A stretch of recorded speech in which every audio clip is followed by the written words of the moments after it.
Hello and welcome to the big picture. Earlier this year in February, major parts of Haryana had been engulfed by violence which led to 30 deaths and major loss of property both private and public. The reason was the Jats of Haryana demanding reservation in jobs and education.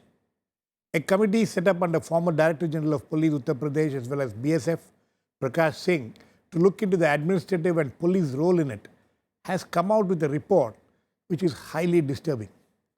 Though the apparently 451-page report has not been officially released by the state, the Indian Express has published excerpts of the report. The report clearly points out to the administrative paralysis and, more disturbingly, caste bias among officers, which led to them to either abandon their duty or even actively abet in the violence. The report has apparently indicted several senior officers, including the senior-most officers like the DGP, Additional Chief Secretary Home, IGP, SPs, Deputy Commissioners, among others. It has also blamed the former Chief Ministers for having completely undermined the Home Department and concentrating powers in the Chief Minister's office. We will discuss today the Prakash Singh report and what are the implications of it. To discuss this, I have with me on the phone line from Bangalore, Mr. Prakash Singh himself, Sompal, former Minister for Agriculture in the Government of India and a prominent Jat leader, BP Singh, former Home Secretary, Government of India, Prof. Pushpesh Pant, political analyst and former professor at the JNU, Ranbir Sharma, former IGP of Haryana, and Vinod Sharma, political editor, Hindustan Times. Welcome to all of you. Mr. Prakash Singh, the report has not been released, but whatever has been the contents which Indian Express has published today, do you endorse largely what has been published? Well, actually, I left Delhi this morning, so I have not read the Indian Express. But according to the latest information which I have received, Government of Haryana have uploaded the report on the website. Okay. So now it is in the public domain, okay, and people are sort of scanning the pages rapidly. Okay. So the report is in the public domain, and I cannot vouch for what the Indian Express has reported because I have not read it. As I said, I left Delhi early morning, and I'm in Ahmedabad right now. You were saying, you have been quoted as saying in the report that there was virtually an administrative paralysis when this agitation was going on and when all the violence was going on. Is that what you have said in the report? Yes, I have said that at least in parts of the state, there was complete administrative paralysis and the police was also missing in action.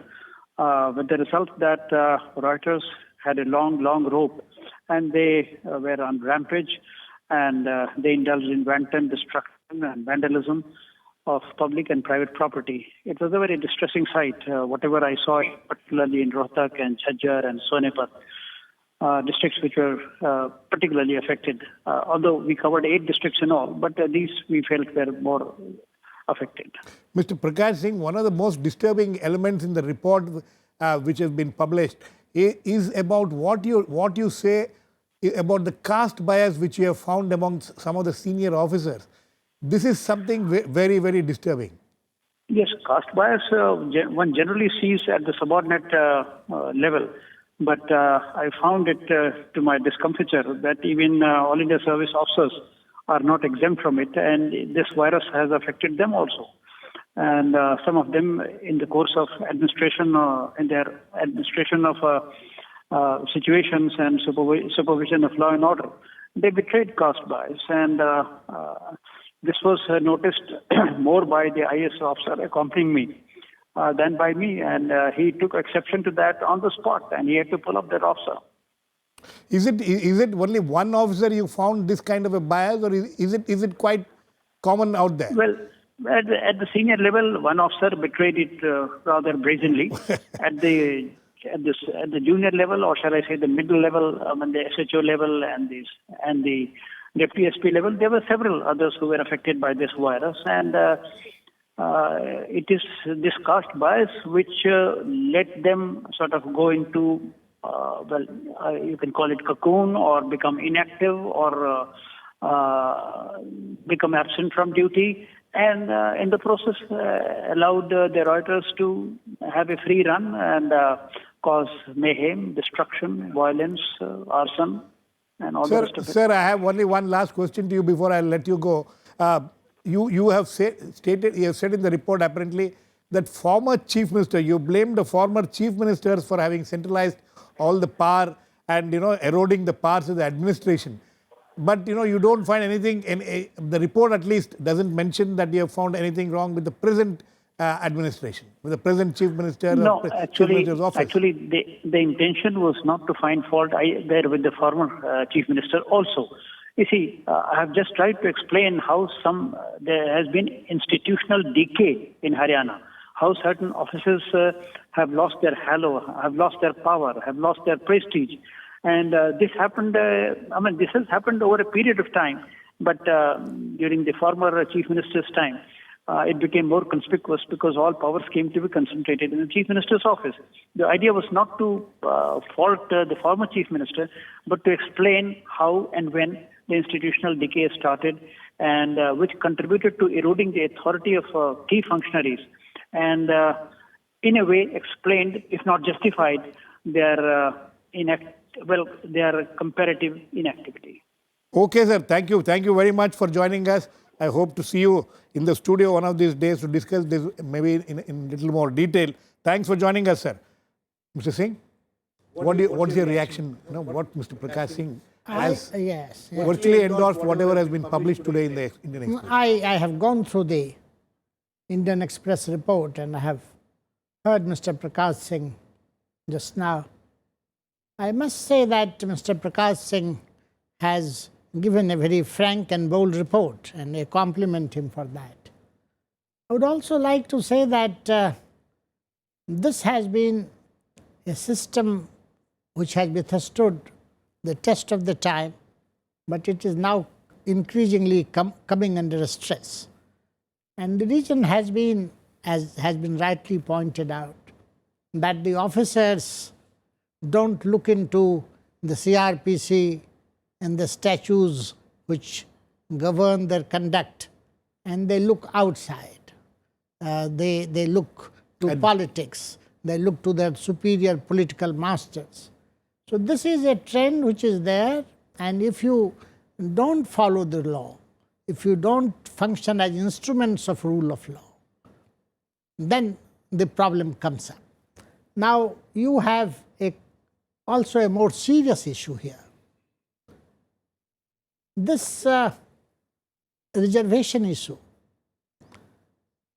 is not only confined to Haryana. It is also there in Gujarat, it is also there in Rajasthan, and it is there. Now, what should be the government of India's policy? Should it be left open-ended? No, I'm leaving it just because of that. Second, equally important is that should we continue to deny the district magistrates and the superintendents of police their responsibility under law by either not, praising them or by not punishing them. If they act properly, praise them. If they don't act properly, punish them. So you think that the denial of the role of the DCs and the SPs have been to a great extent responsible for this kind of situation? Yes. Okay. Mr. Sompal, you are a veteran politician. Yes. You have seen this situations in the past also. This report which has come, how do you react to this report of Mr. Prakash Singh? You see, first let me congratulate you, Mr. Nikam, on convening such an exalted panel, including Mr. Prakash Singh, Mr. BP Singh, Professor Pushpesh, Pant, and I feel a bit hesitant to speak in their presence. They have been all friends, they are seniors. But let me tell you, when a report comes from an officer of the caliber and stature of Mr. Prakash Singh, who is one of the ablest, finest officers, and with impeccable integrity and known for his frankness, it carries some value. And I would like to agree with the observations of both Mr. Prakash Singh as well as BP Singh Saab, that the major concern that emanates from the report and his observations is the systemic decay, the partisan and subjective considerations oblivious of law being given to such phenomena anywhere in India. It does not get confined to Haryana alone, as BP Singh Sahib has very rightly observed.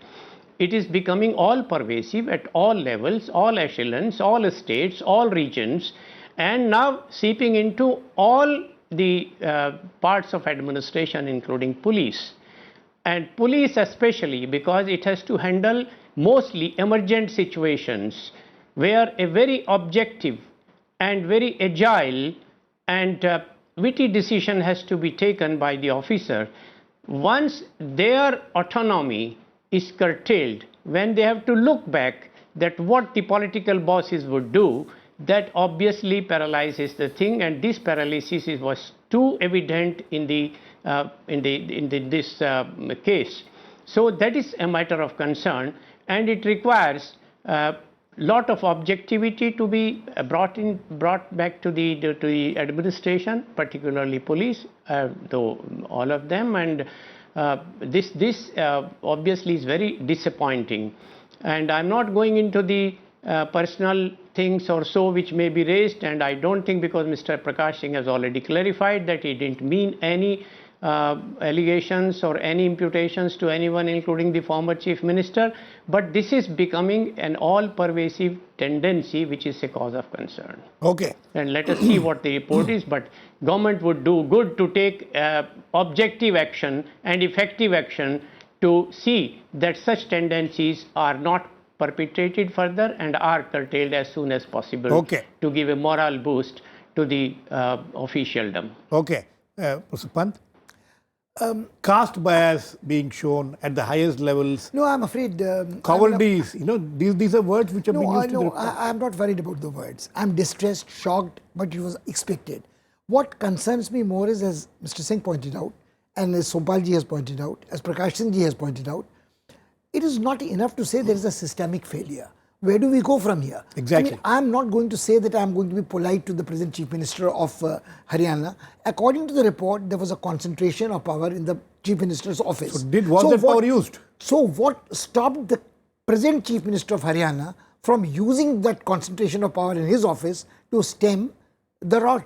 What stopped him from exercising his centralized control of police and home department to curb the riots? And I think it is very distressing to feel that Mr. Prakash Singh told you on this program that he had to pull up a senior officer. If a senior officer shows such blatant disregard for the law of the land, what is he doing in that job? For expressing a dissenting opinion, a district magistrate is transferred in Madhya Pradesh. But if a person in a commission appointed by the government is found to harbour caste prejudice, he should not be in the service anymore. Give him to follow the due process of law. Let the UPSC be informed, and Singh Saab has been a Home Secretary, and I think there should be exemplary punishment dealt out to the highest levels of bureaucracy. It's not the middle level or the lower level. Exactly. You will transfer them, you will suspend them. Yeah, what has happened is a few station house officer level people have been suspended and things like that. No, there are graver charges. All those people who... What we read in report is that the police and the bureaucracy deliberately misled the army which was being deployed there. Exactly. Army itself was not... It is systematic conspiracy to let almost a communal conflagration take place. Yes. Mr. Ranbir Sharma? Sir. Sir, you have worked in the state. You took voluntary retirement in 2013. So, you understand the systems there pretty clearly even at this point of time. What do you think went wrong? This whole, the report which talks about abatement of even senior officers to what was happening, and the caste bias and, administrative paralysis which it talks about. How do you look at this? I'll say two things in this report of Prakash Singh. First of all, the Prakash Singh report which he has given a paralysis of the department itself. Why it was paralyzed? There was no clear order from the seniors. There was no clear order from the seniors. They were waiting for the order how we should deal all these law and order situations. And the seniors were waiting for orders from the political executive. From the political bosses. Political bosses were little confused. They were just telling that have some patience, don't lose your patience. In these diplomatic words, they were confused, which I felt it. And that part, I think they have not taken in the report also. Why these political bosses have not clear order. Now they have given the clear order to all the DCs and SP. Now everybody is alert in the districts. June 6th, the agitation is supposed to start again.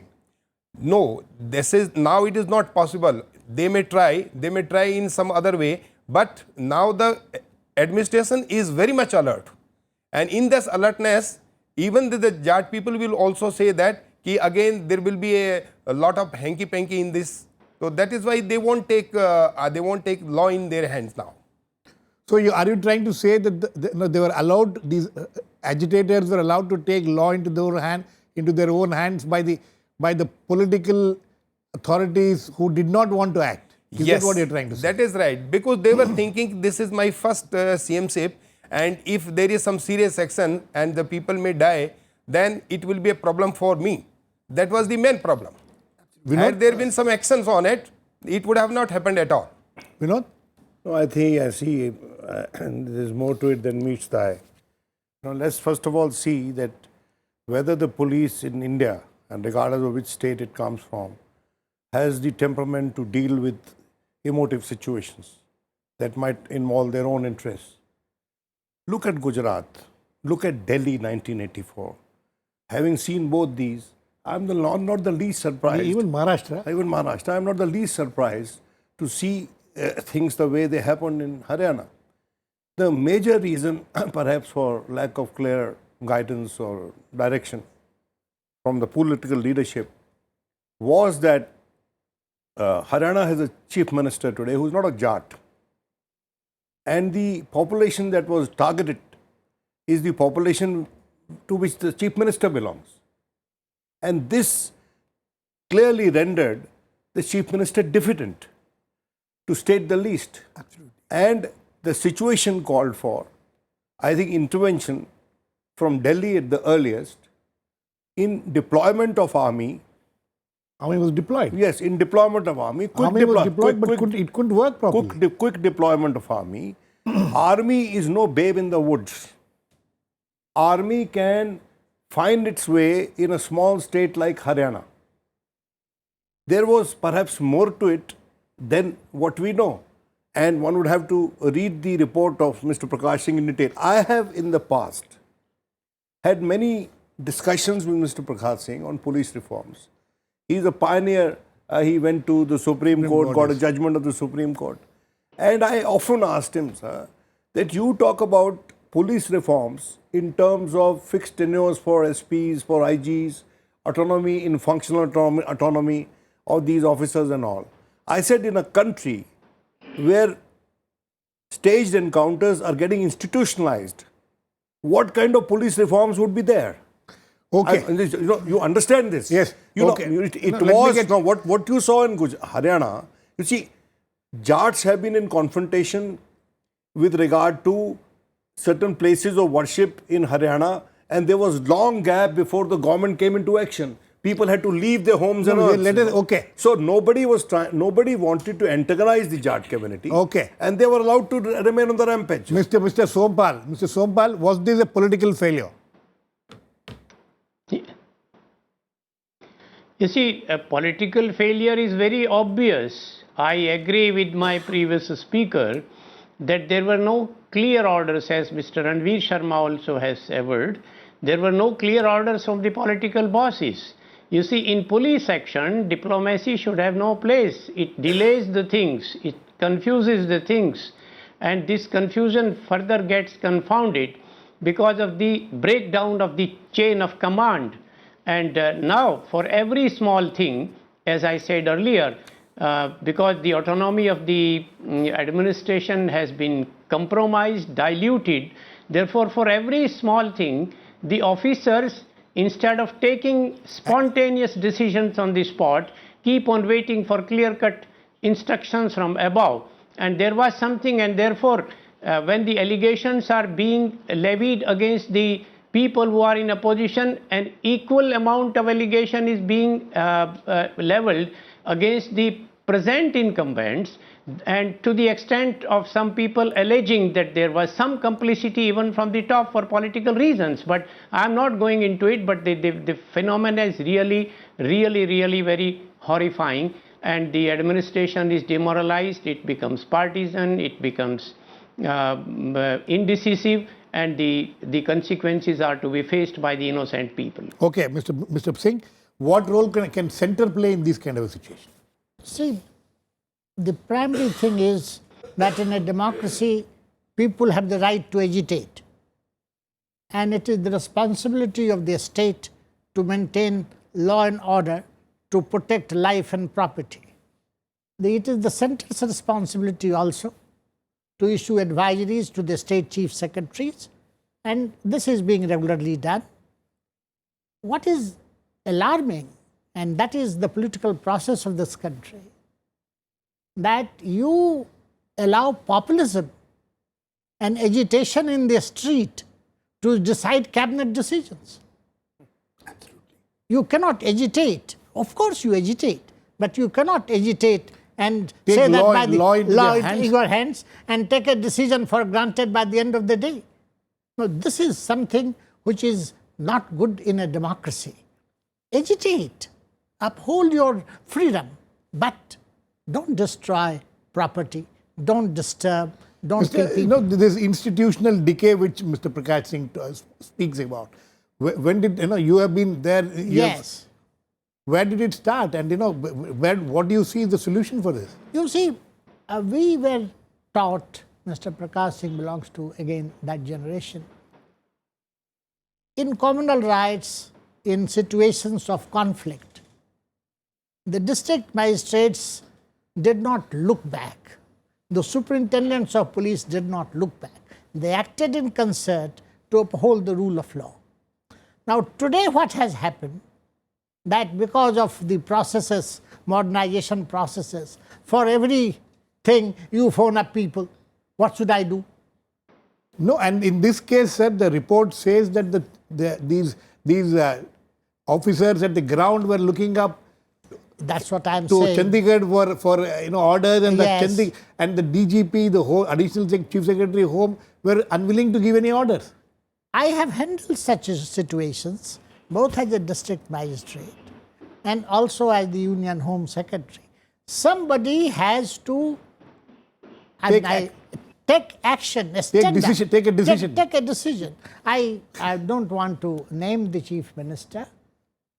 There was a case in which a particular state government to act in a particular manner to prevent further burning of homes in a particular city. And the Prime Minister was away and the Home Minister was in his constituency. So I didn't know what to do. And because I didn't have somebody to give the order, I talked to the Chief Minister, I talked to the Chief Secretary. They said, no, we can't do this. I said, then I spoke to the DG, police of that state. And the DG said, you give me the order, sir, I will act. He said that. So I said, I will not go home till So I was phoned up. The Cabinet Secretary said, leave, it is a political matter. I said, you can leave. You can go and sleep. I can't go home and sleep. By 3 a.m., and earlier I contacted the President of India. He said, you bring the note, I will sign. The President of India said, to issue the order. By then the Prime Minister came, and the Prime Minister talked 5 times to the Chief Minister, and the Chief Minister agreed. By around 1:30 or so, orders were issued. 3 o'clock I talked to the DG. He said, now you can go home, sir. By 6 o'clock, I will give you the report that action has been taken, and he took action by 6 a.m. So the center, if it wants to act, can act in this kind of situation. I gave you the example. Okay, I think you have given a good example, Mr. Professor Pant. The political angle to it. You think that is where the problem lies? The inexperience of the political leadership in Haryana, is that where the problem lies? It's not only inexperience. Girish, why should we forget that during the election campaign, the ruling party promised the Jats that the reservation would be their birthright. Now the chicken come home to roost. And I think Mr. Singh very wisely and with his great experience did point out that the reservation issue is going to haunt us again and again. Either it is the Meenas or it is the Gujars or it is the Jats. Very soon it will be the Brahmins and the Kshatriyas doing the same. So if you are, and Mr. Singh made another very valid point. In a democracy you have a right to agitate, but agitate peacefully. And if you are allowed to get away with murder, it will not be the fire next time. It will be the fire every time and murder getting unpunished. So forget about the officers being transferred, suspended, chief ministers being shuffled. Has a single case been filed as yet about rioters who set on fire the non-Jat property or the kill people, or even the more horrendous accusations of gang rapes? That's also apparently part of the report. Mr. Sharma, Sir. Mr. Sharma, the question has this problem been there in Haryana for a long time? You think that this is something which is endemic to the state because of various reasons? How do you see this being tackled at all? Now The problem of caste bias, the problem of the way the officers don't act. Now in Haryana, Jats, they are not satisfied with the government ki the reservation they have given. Is it okay or not? Because it has already challenged in the High Court. And the High Court has stated. It will go to the Supreme Court also. Because they want the reports of the OBC, they want an OBC reservation. Status. Now they have given the OBC C. So there is a confusion between it. Secondly, there is a communication gap also among the government as well as the Jat leader also. But Mr. Sharma, I am talking about the police. What is wrong with the police in Haryana? Police is nothing wrong in police in Haryana. Only wrong the political bosses should give the clear-cut order. Ki yes, we want land order should be controlled. If the order is clear, the police is here only. Now you will see in the future also, whenever there is a clear order and clear directions from the government, they will take serious actions and nothing will happen. I am sure about it. Okay. Vinod, political inexperience? No. Expediency. I'm sorry to say this. You see, I remember in 1984 in Delhi, one was on the streets of Delhi for 3 days and there wasn't a cop to be seen at certain places. The governor was invisible, Mr. Dave, I remember. I remember asking Mr. M.M.K. Wali, who was Home Secretary. He was giving a press conference in Shastri Bhavan while the body of the Prime Minister Indira Gandhi lay in AIIMS and the motorcade of the president of the time was stoned by mobs. And I told him what is his assessment of the situation. He says, situation is under control. I said, well, across the road, there is a mob attempting to stoning the house of Mr. Vajpayee and attempting to burn the house of Mr. Ramvilas Paswan. Same thing one saw in Gujarat. I personally feel, nobody is trying to adduce blame to anybody here in this discussion. One is only saying that the police force of India, regardless of what state are you talking about, is grossly undertrained to face an emotive situation, especially when the force comprises mainly of the community which is in an agitative mode. Okay. You understand that? Absolutely. And that was the quandary, the biggest quandary in Haryana before the political leadership. Mr. Singh, would you accept that? Would you agree with that? You know, the basic issue is that what do you want police to do? What do you want district magistrate to do? You have to be clear that what are you going to do with this agitation? Once you know the decision, you have so many ways to decide. So you are saying essentially that the political leadership needs to be clear in its approach towards handling this kind of situations. And then just ask simple to the district magistrate and SPs. And give the district Uphold the law. Uphold the law. Uphold the law. rule of law. Yes. Well, that doesn't seem to have happened in Haryana, and that is what the report of Prakash Singh is talking about. We'll wait and watch how it will be tackled. Apparently, the report is now out in the open. So how the Haryana government will react to it, how the central government will react to it, we'll wait and watch. But it's a very distressing report, all said and done. Thanks to all my guests. Please keep watching. We'll come back with another issue, the big picture, same time tomorrow.